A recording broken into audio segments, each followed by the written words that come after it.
Who can transfer a property? ஒரு ப்ராப்பர்ட்டியை யார் ஒருத்தர்கிட்டேருந்து மற்றவருக்கு மாற்ற முடியும்? ஒரு ப்ராப்பர்ட்டி அப்படிங்கிறது ஒருவர்கிட்டேருந்து மற்றவருக்கு நிறைய விதங்களில் மாறலாம்.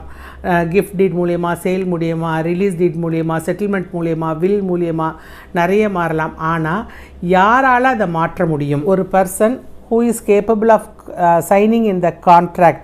யார் ஒருவர் வந்து கான்ட்ராக்டில் சைன் பண்ணக்கூடிய அளவுக்கு இருக்கிறாரோ அவரால் தான் மாற்ற முடியும்.